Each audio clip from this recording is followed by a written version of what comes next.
Bonjour à tous et bienvenue dans ce dernier numéro de l'Open News sur TBO. Aujourd'hui, ce sont les festivals bretons que nous mettons à l'honneur. Étudiants, vous aimez profiter de votre été entre amis ou en famille à écouter et découvrir de nouveaux artistes en mode décontracté? Dans ce cas, cette émission est pour vous. Nous interrogerons donc aujourd'hui Joanie Crozier, membre du groupe Beyond, et recevrons Jade, notre chroniqueuse étudiante à Subdecom Brest. Bienvenue à vous. Avant de passer à l'interview, nous sommes allés à la rencontre de Guillaume et Jordan, tous deux étudiants et responsables du festival Synapse, dont la première édition se tiendra à Ploie les 4 et 5 août prochains. Un reportage réalisé par Antoine et Romain de Subdecom.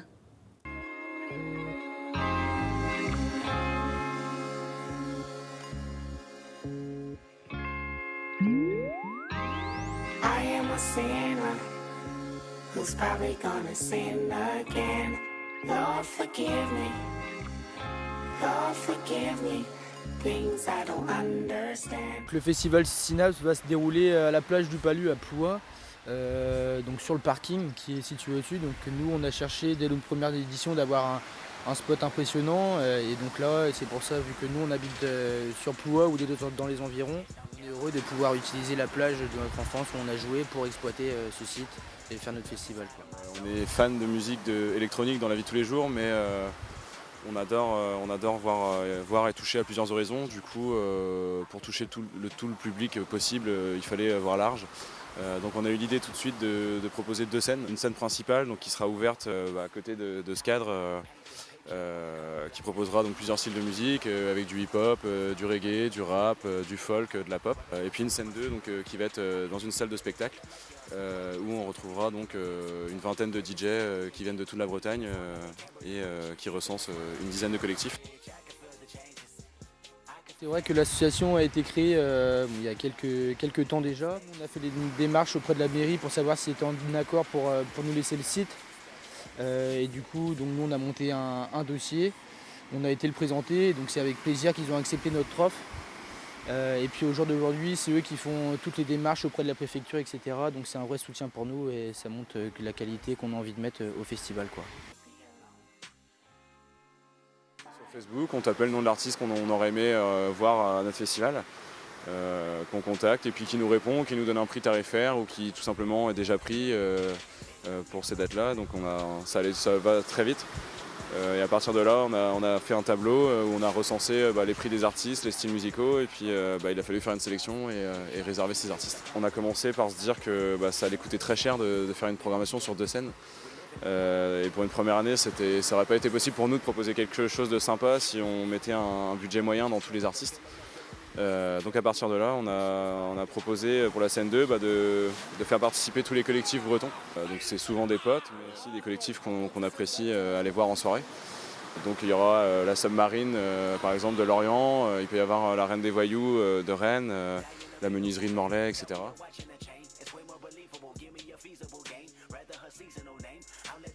Pour le vendredi, on sera à 18 € et pour le samedi 21 € et donc pour les 2 jours, on sera à 36 €.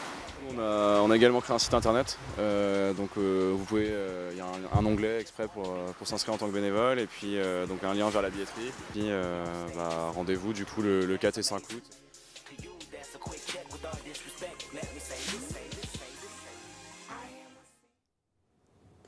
Joanie Crozier, bonjour. Bonjour. Pour rappeler à nos téléspectateurs, vous êtes donc l'un des membres du groupe Beyond, tout nouveau groupe issu du Conservatoire de Brest. Voilà. Vous en êtes le guitariste, mais aussi le compositeur, et le style du groupe est plutôt instrumental. Alors, comment est né Beyond ? Alors, le projet est né en septembre 2016 et on était tous membres du coup du conservatoire, mais dans des sections différentes. Il y avait musique bretonne, jazz, rock ou électronique, musique électronique. Et c'était tous mes amis en fait. Et du coup, j'avais des partitions avec mes compositions et je leur ai tous envoyé, etc. Ils ont tous bossé ça pendant les vacances et en septembre, on s'est réunis et on a commencé à jouer ensemble à ce niveau-là. Et ça a bien marché. Alors, soulignons que le groupe Beyond a remporté la victoire du tremplin Jeunes en scène, un concours organisé par Pass Musique à Brest, rassemblant une soixantaine de groupes. La finale s'est donc déroulée au Vauban le 5 mai dernier. Regardons tout de suite en images, quelques images.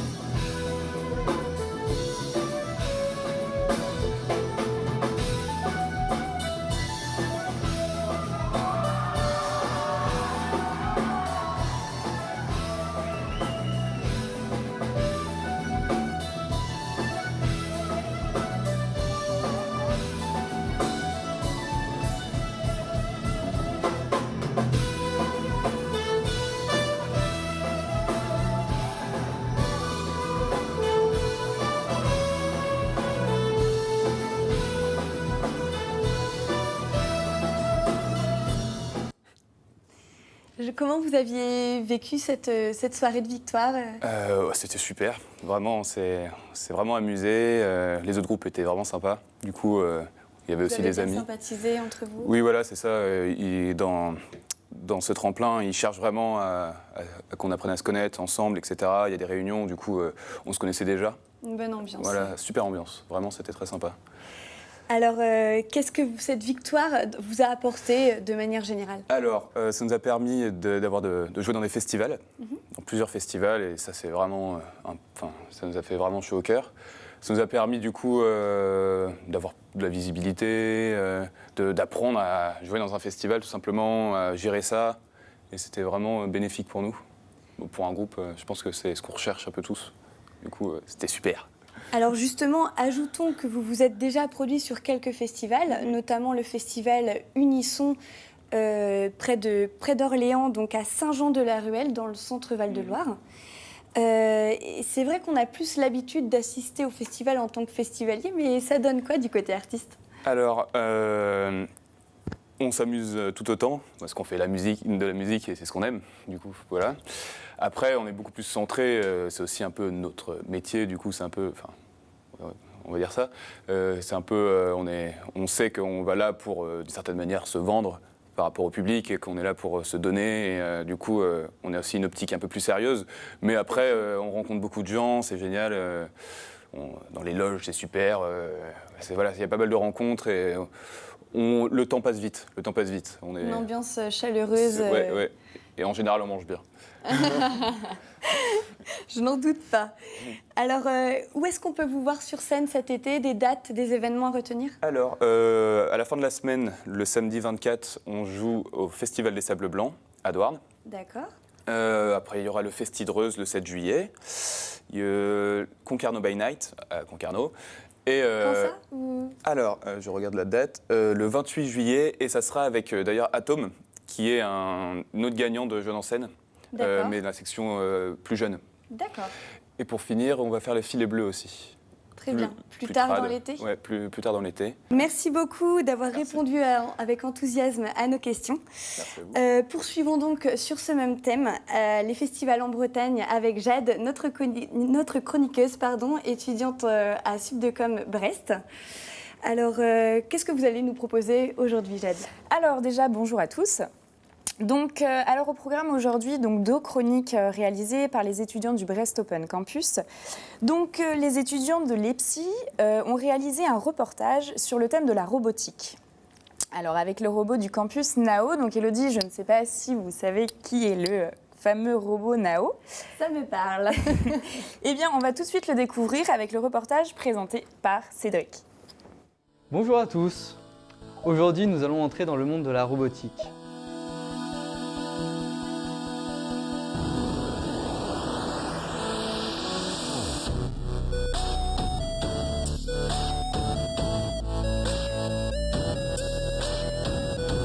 Présenté en 2006 par la société Aldebaran Robotics, ce petit robot Nao a une taille d'environ 60 cm, fait environ 5 kg et une autonomie de 90 minutes. Et ben Nao, c'est un petit compagnon de vie. Il est capable de faire plein de choses, il est capable de s'asseoir, de danser, de répondre. Et en fait, tout cela, c'est possible grâce à tous les capteurs qu'il a sur lui. En fait, toutes les zones qui sont en rouge ici, ce sont des capteurs. Par exemple, il y en a un sur la tête qui lui indique si on lui caresse la tête, comme ici par exemple. Donc il est totalement programmable et nous pouvons par exemple lui faire dire un peu tout ce que nous voulons. Et de ce fait, le robot Nao est très apprécié par les personnes âgées, les personnes malades, même les enfants. Et en fait, il donne envie aux enfants d'apprendre à programmer, ce qui propose des exercices de programmation. Après, chez les seniors, il peut par exemple aussi donner des cours de gym, où il peut même tirer les boules du bingo pour le plaisir de tout le monde.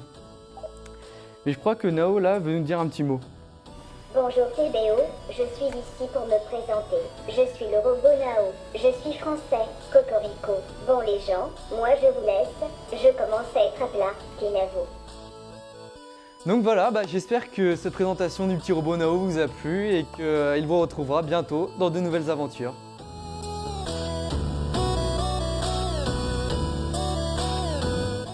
Et enfin, donc voici quelques dates pour savoir tout ce qui s'est passé au Brest Open Campus ce mois-ci. Alors, encore beaucoup d'événements organisés. Tout d'abord, il y a eu une conférence de presse donc organisée le 24 mai. Donc des Subdecom M1 qui ont organisé un événement pour le parc de loisirs breton, la Récré des Trois Curés. Donc en effet, pour la première fois de son histoire, la Récré des Trois Curés propose aux villes du Finistère un nouveau rendez-vous festif pour lancer la saison estivale, la Récré des Champions.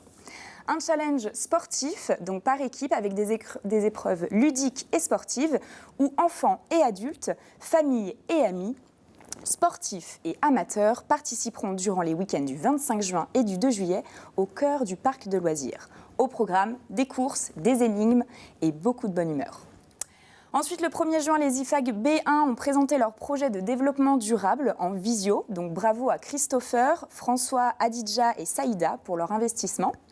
Ensuite, le 2 juin, donc Léa, Marie, Lola et Valentin se sont rendus à Lille pour la finale nationale CACREA de l'IFAG. Et enfin, le 8 juin, visite de la Scarmore, la centrale d'achat de Leclerc-Ouest, avec les B3 Subdecom et B3 IFAG. De nombreuses choses sont à venir au Brest Open Campus, avec au programme donc les jeudis 22 à partir de 14h, le forum de l'alternance, où vous pourrez poser donc vos questions, rencontrer des professionnels à la recherche de contrats de professionnalisation ou de stages alternés. Le samedi 24 juin, les tests d'admission. Le mercredi 28 juin, à partir de 17h, c'est la soirée porte ouverte. Et le samedi 8 juillet, à partir de 9h, c'est la journée porte ouverte. Merci beaucoup, Jade. C'est donc la fin de ce dernier numéro de l'Open News. Grâce à notre invitée et notre chroniqueuse, nous espérons vous avoir donné de bonnes idées pour pouvoir profiter de cet été en musique. Cette émission a été entièrement conçue par les étudiants du Brest Open Campus. Nous les remercions pour leur investissement. Nous vous remercions également, téléspectateurs, pour nous avoir suivis tout au long de cette année. L'Open News prend quelques jours de vacances et vous retrouve dès octobre prochain pour de nouveaux invités et de nouveaux sujets. Kenavo.